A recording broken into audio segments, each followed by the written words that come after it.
trois projets seront présentés. Alors sur une thématique un peu globale, alors, enfin commune en tout cas, on essaye toujours de thématiser ces trimestriels. Donc aujourd'hui, on va parler des catastrophes naturelles, de l'eau et du feu, je dirais, et du vent. Donc trois projets, hein, aller au feu sur le risque d'incendie localisé plutôt en France. On va le voir. Très beau partenariat avec des collectivités.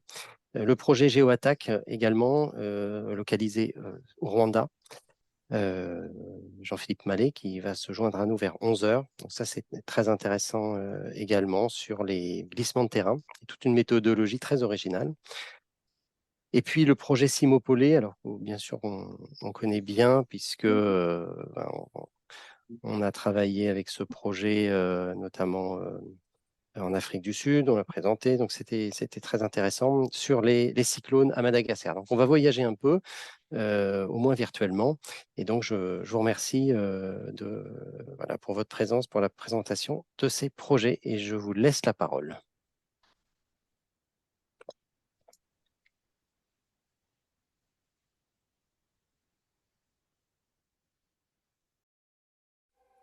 Les feux de forêt sont un problème récurrent en France. En 2022, 58 900 hectares de forêts et autres terres boisées ont été parcourus par le feu. Plusieurs facteurs contribuent aux feux de forêt en France, notamment la sécheresse, les températures élevées, les vents forts et les activités humaines. Au-delà des dommages écologiques, ces feux ont des implications néfastes sur la santé humaine et l'environnement.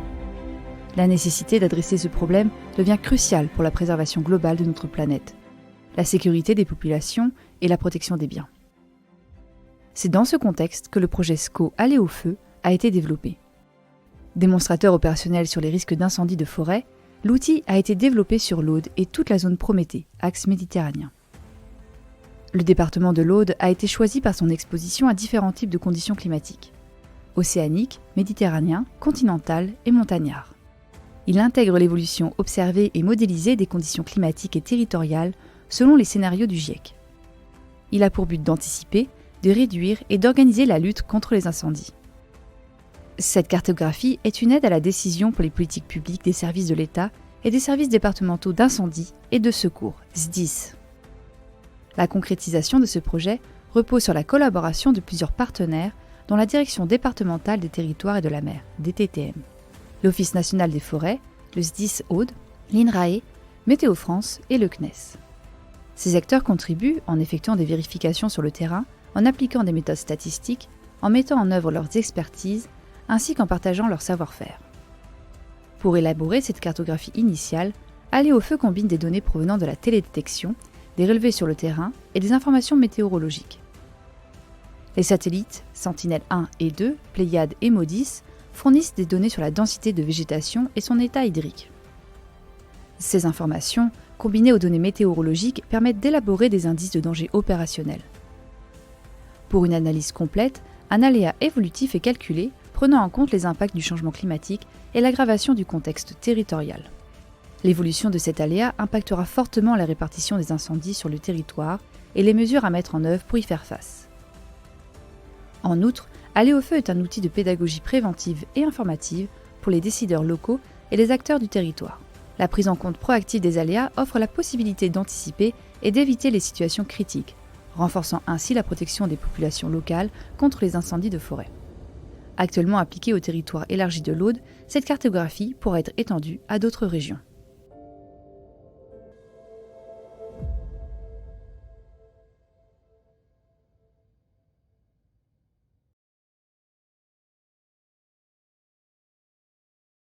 Voilà, donc je vais commencer par me présenter. Donc, moi, c'est Raquel Rodriguez-Souquet, je travaille au CNIS dans la direction technique et numérique, dans un service qu'on appelle le laboratoire d'observation de la Terre. Et, on participe sur la partie technique du projet ALFE, donc on va vous présenter un suivant. Donc, le projet ALFE il utilise plusieurs types de données spatiales. Donc, la donnée Sentinel-2, donc, produite tous les 5 jours en combinant Sentinel-2A et Sentinel-2A-B. Vous pouvez éteindre les micros, s'il vous plaît? On entend les micros. Donc, les données Sentinel-2 nous produisent des données à 10 mètres de résolution avec une grande variété spectrale, donc 13 bandes en ayant de venir au sud, donc 3 de bandes atmosphériques. Et on a utilisé les données Sentinel-2 notamment sur toute la zone Prométhée. Donc, c'est toute la zone Prométhée, on vous montrera plus tard, c'est tout l'axe méditerranéen avec y compris la Corse. Donc, ces données ont été utilisées pour créer une pile de données sur 20 ans. Bon, là, Sentinel-2 un peu moins, mais de 2016 à 2022, pour créer des indicateurs de sincérité de la végétation. Ensuite, on a utilisé également des données des missions Moody's, Aqua et Terra. Donc, là, on s'est basé plutôt sur des produits dérivés. Donc, ce sont des produits fournis tous les 15 jours et tous les 4 jours. Et ce sont des produits qu'on a pris cette fois-ci sur 20 ans, donc de 1999 à 2022. Et ces produits sont à 250 mètres de résolution et 500 mètres. Et également pour Sentinel-2, l'objectif c'était de créer une pile de données Sentinel-2 et Moody's à 250 mètres de résolution pour améliorer les indicateurs de stress hydrique de l'observation. Et ensuite, on a utilisé également des images à très haute résolution, donc Pléiade, des images Pléiade. Donc, ce sont des images auto-rectifiées à 50 cm et sur la zone les éoliennes cordières. L'idée, c'était de générer une cartographie du suivi de l'état de la végétation sur cette zone.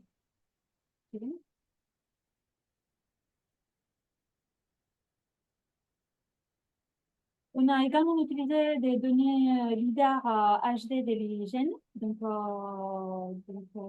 qui a un passage entre 2022 et 2026, avec une résolution spatiale de 15 points km². Donc, sur la zone de l'eau. Et l'objectif, c'est d'améliorer, de faire une amélioration statique de la carte de l'alerte feu de forêt à l'EFE en prenant ces données. Ensuite, on a pris également des données Sentinel-1 VOD. Donc, les VOD, c'est l'épaisseur optique de végétation qui va contribuer également à la prédiction de la teneur en eau du vivant. Et enfin, on a utilisé également la baie des forêts et la baie des topos de l'hygiène qui sont utilisées dans la cartographie de la localité. Alors, j'essaie de me réintégrer à la visio. Est-ce que vous m'entendez mieux? Oui. Oui, beaucoup mieux. Je suis passée sur téléphone, effectivement, c'est mieux. Alors, en ce qui concerne le statut du projet, donc vous avez sur la diapo présenté un petit peu l'état d'avancement. Ce qu'il faut noter, c'est que donc la carte d'aléa départementale a été finalisée. Nous avons une réunion de restitution mercredi 28 février. Réunion de restitution à la fois aux différents services de la DDTM intéressés par la carte d'ALEA et sa mise en œuvre concrète, également devant les membres de la cellule technique des FCI. Donc la cellule technique comprend, outre la DDTM, le SDIS, l'ONF, la préfecture et les services du département. Voilà. Et nous avions également convié la Chambre d'agriculture de l'Aude, avec qui nous travaillons à la fois sur l'amélioration des connaissances et sur la mise en œuvre d'actions concrètes sur le territoire pour la réduction des incendies de forêt. Voilà, également à noter dans les réalisations le travail de l'INRAE pour des données dynamiques. Voilà, diapo suivante s'il vous plaît.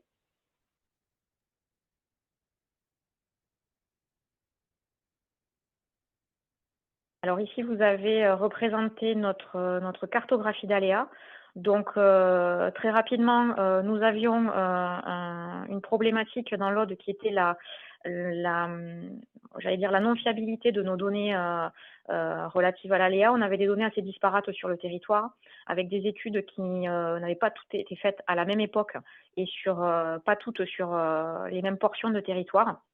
Donc, c'était quelque chose qui nous posait problème dans l'exercice concret de nos missions et dans la mise en œuvre de la stratégie de défense des forêts contre les incendies.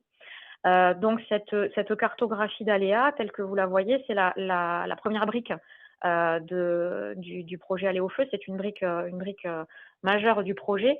Donc, elle a été élaborée par l'agence DFCI de l'Office national des forêts, en partenariat avec d'autres acteurs, et notamment le SDIS, la DDTM également pour les vérifications de terrain.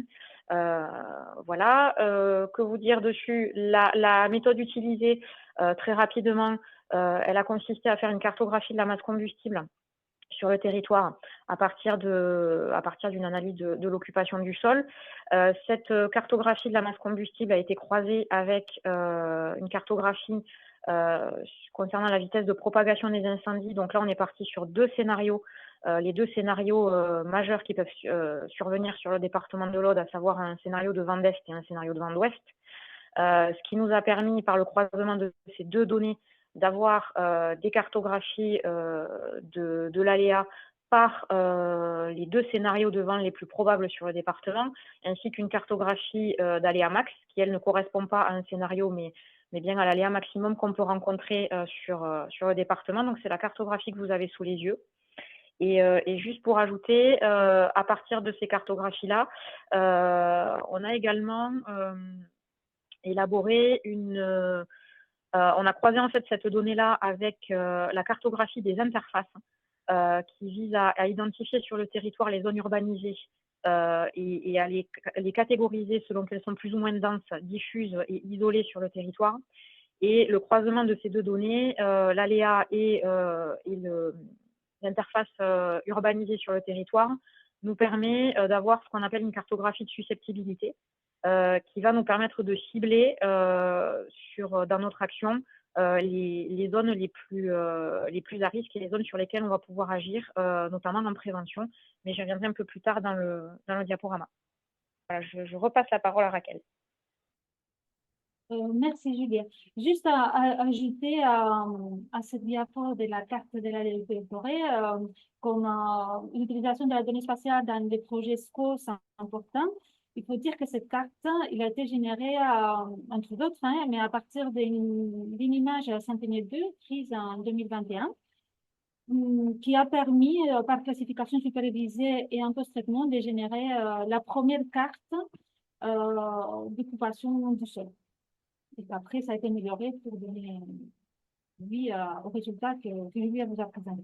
Donc, du coup, maintenant, l'objectif, c'est de rendre la cartographie de l'area de feu de forêt dynamique. Et pour cela, on a utilisé des données issues de la télédétection, donc des données, par exemple, des Sentinel-2. Donc, l'objectif étant de créer un indicateur des masses combustibles à partir du produit LAI des Sentinel-2 qui caractérise assez bien la biomasse fine aérienne et qui nous permettra de faire un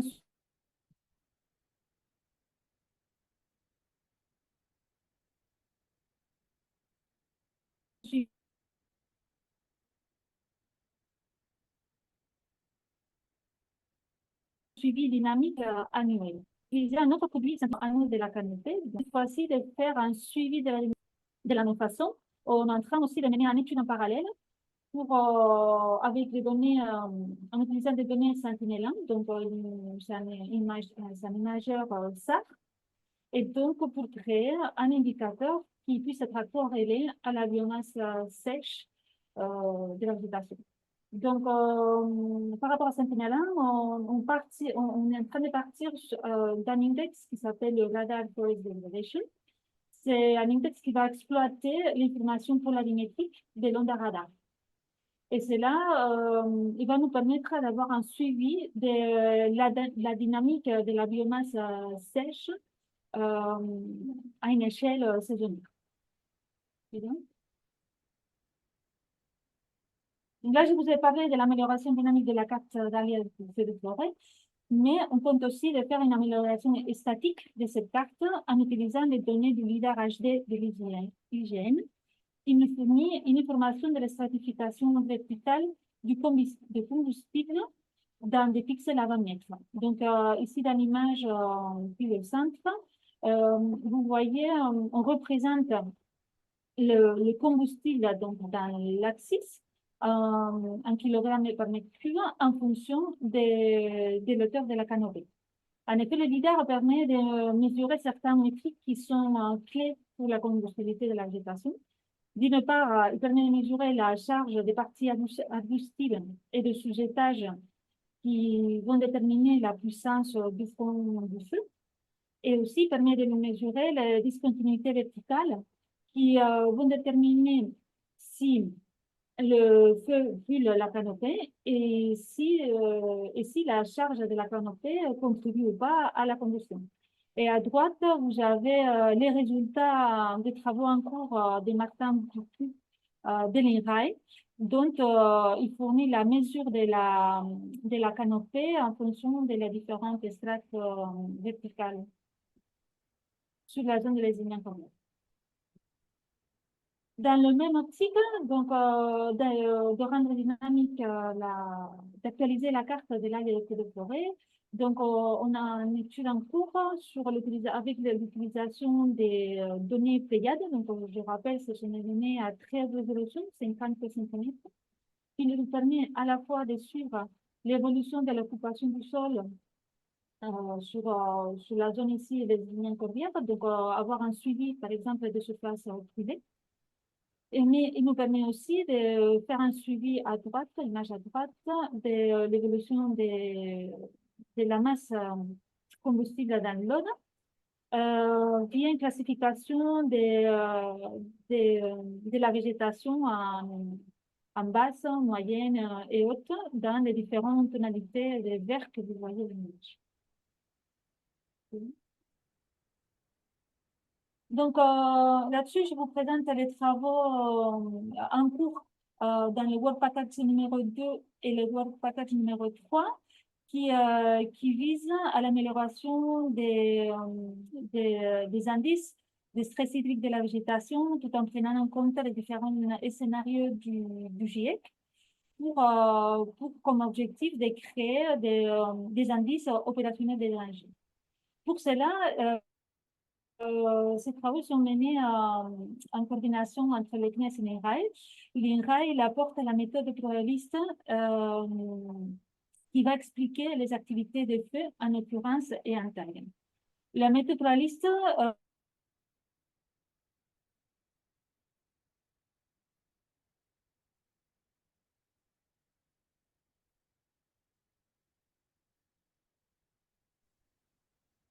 il utilise comme données d'entrée des méthodes de Fireweather Index et tout secteur structurel comme la surface, les types de combustible, les infrastructures, etc. pour à la fin sortir, c'est les cartes que vous voyez tout à droite, des cartes d'occurrence de feu plus fin qu'une hectare par pixel, surtout la zone Prométhée. Et ils fournissent également des cartes des probabilités que l'un de ces feux dépasse 10, 100 et 1000 hectares dans toute la zone Prométhée.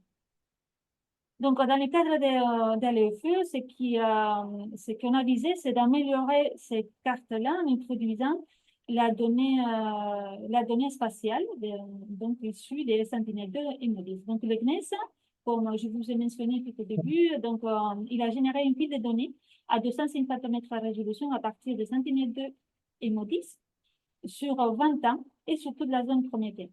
À partir de ces données-là, l'INRAE il a analysé quels sont les indices qui vont permettre de mieux expliquer ces activités en occurrence et en réalité de feu. Et donc, du coup, juste dire que les indices issus de télédétection comme les Sentinel-2, ils permettent d'améliorer la précision temporelle, certes, mais surtout les spatiales. Suivant. Donc, et enfin,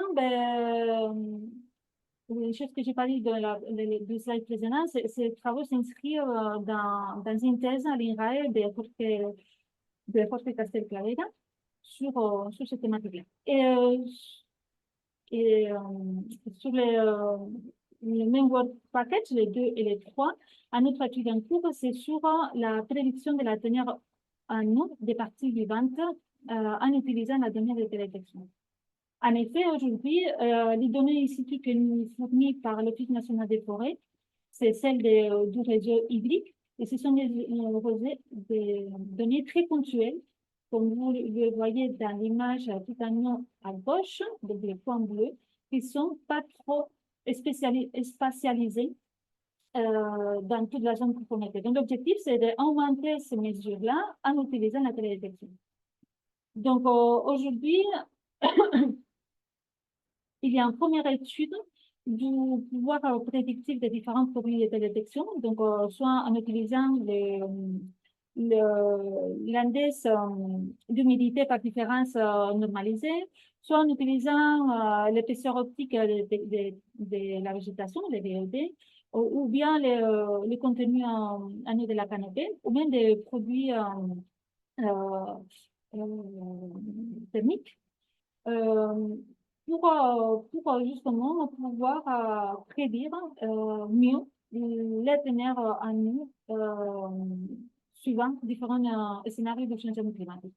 Et aujourd'hui, il y a une première approche qui est en cours en utilisant un modèle de machine learning, random forest, pour identifier quels sont les meilleurs indices qui vont pouvoir prédire la teneur en eau des parties vivantes. Donc, par exemple, ici, vous avez un exemple en utilisant l'indice d'humidité par différence normalisée, le NDMI des Sentinelle-2, sur toute la zone prométhée, qui va mesurer l'humidité dans la végétation. Donc, en gros, en bas, dans les graphiques en bas, il vous montre l'évolution de cet indice depuis le début des Sentinelle-2 jusqu'à aujourd'hui. Et donc, cet indice, plus l'indice va être petit, ça veut dire que plus faible sera la teneur en eau, et donc du coup, la végétation, il sera en stress hydrique. Alors qu'en revanche, plus cet indice il sera plus élevé, plus forte la teneur en eau sera, et donc plus d'engorgement. Un autre exemple, c'est en utilisant, par exemple, l'épaisseur optique de la végétation des sentinelles. Donc, lui, il va mesurer plutôt l'atténuation de l'onde de radar par la végétation. Donc, plus le couvert végétal il va être développé, plus il sera rempli d'eau et donc plus le VOD sera élevé. Et donc, du coup, dans les figures tout à droite, il montre que sur les niveaux, dans des zones de montagne, la teneur en eau est plus importante que sur, par exemple, la courbe verte, en Corse, dont la teneur en eau va être plus faible. Et je passe la parole à Julie. Alors oui, merci Raquel. Donc pour terminer les liens et connexions avec les autres projets, alors je vais aller assez rapidement sur ce sujet-là. Vous avez la liste de plusieurs projets qui sont en connexion, en interdépendance avec Aller au feu. Je vais faire juste un petit point sur le projet SCO Friche agricole, particulièrement intéressant puisque pour nous, dans le département de l'Aude, on est un département dans lequel la déprise agricole est très très marquée depuis plusieurs années. La trajectoire actuelle ne va pas en s'améliorant malheureusement. Donc de plus en plus de friches agricoles, de plus en plus de friches agricoles à proximité des zones habitées. Donc le développement de ce type de masse combustible est majeur dans l'appréhension du risque incendie et de l'évolution du risque incendie au niveau local. Voilà, suivant s'il vous plaît. Donc également une intégration du projet au volet Météo France de l'actualisation de la mission Chatry et également les données issues du projet seront également très utiles aux SDIS pour le dimensionnement des moyens de lutte contre l'incendie et plus particulièrement sur avec des saisons estivales qui sont de plus en plus tendues en raison du contexte, notamment du contexte hydrique. J'ai cru voir dans la liste des participants mon collègue du SDIS qui pourra sans doute vous apporter beaucoup plus de précision que moi si vous avez des questions suite à la présentation. Voilà, et pour terminer, merci. Voilà, nous au niveau des DTM, l'usage que nous allons faire très directement de la nouvelle cartographie d'aléas. Donc, c'est un porté à connaissance et une diffusion de l'information en 3 niveaux. Un premier niveau d'amélioration de la connaissance avec tous nos partenaires, notamment, donc j'en parlais de la cellule technique des FCI, mais aussi les partenaires locaux avec qui on travaille directement sur la stratégie locale de lutte contre les incendies et de prévention du risque incendie. Un deuxième volet de diffusion qui est absolument essentiel, c'est le porter à connaissance des décideurs locaux pour notamment prendre en compte ce risque incendie dans les décisions d'urbanisme. Donc là, on est vraiment sur quelque chose de majeur, à la fois la prise en compte pour nous dans les avis qu'on formule sur les projets urbanistiques, mais aussi pour que les décideurs locaux puissent s'approprier vraiment la donnée, la connaissance et le prendre en compte dans leur projet de développement. Également le projet de réalisation d'ouvrages liés à la défense incendie et notamment de bandes débroussaillées. Et enfin, mais là on est en train de réfléchir sur le sujet, une diffusion grand public qui vise notamment pour nous à améliorer la culture du risque en termes de risque incendie, puisque sur le département de l'Aude, on a une culture du risque qui est beaucoup plus orientée sur le risque inondation que sur le risque incendie, malgré le fait qu'on soit quand même un des départements les plus concernés de la zone Prométhée en termes de départ de feu et de surface brûlée. Voilà, c'est le troisième volet qui vise à permettre une meilleure acculturation des populations au risque incendie. Voilà, j'ai terminé. Je vous remercie.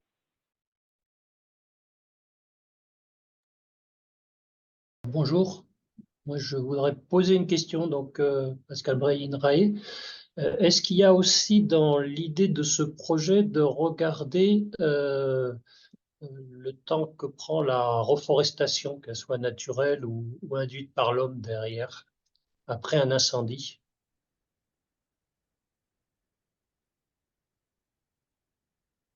Alors, pas dans un premier temps, effectivement, c'est quelque chose qui pourra être regardé au vu du caractère évolutif de la carte, mais on n'est pas effectivement...